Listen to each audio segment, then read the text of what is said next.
कर्नाटकात या आणि आमच्या योजनांची यशस्वी अंमलबजावणी पहा। कर्नाटकातील काँग्रेस सरकारचं महायुतीच्या नेत्यांना जाहीर निमंत्रण। काँग्रेस कमिटीकडून विमान प्रवास आणि राहण्याची सोय उपलब्ध करण्यात येईल। निमंत्रणाच्या जाहिरातीत काँग्रेसकडून उल्लेख, संपर्कासाठी मोबाईल नंबर सुद्धा देण्यात आलाय। महायुतीने आमच्या योजनांबद्दल चुकीची माहिती दिली असं कर्नाटक काँग्रेसने म्हटलंय। भाजपने काँग्रेस विरोधात दिलेली जाहिरात आपण स्क्रीनच्या डाव्या बाजूला बघतोय आणि उजव्या बाजूला भाजपच्या जाहिरातीला काँग्रेसकडून देण्यात आलेलं उत्तर आहे।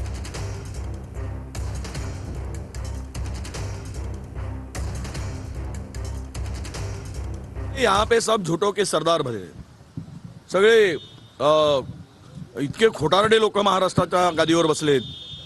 अरे जे लोक दुसऱ्याचं पक्ष फोडतात, चिन्ह पळवतात, बेईमानी करून सत्ता मिळवतात, असंविधानिकरित्या खुर्चीवर बसतात, या लोकांच्याकडून खोटं बोलण्याशिवाय काय अपेक्षित आहे?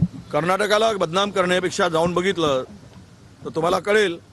महाराष्ट्रामध्ये लाडकी बहीण आणल्यानंतर कर्नाटकामध्ये आम्ही बंद केली अशी जी जाहिरात दिली, तेलंगणामध्ये बंद केली अशी जाहिरात देऊन लोकांची दिशाभूल करण्याचं पाप करताय।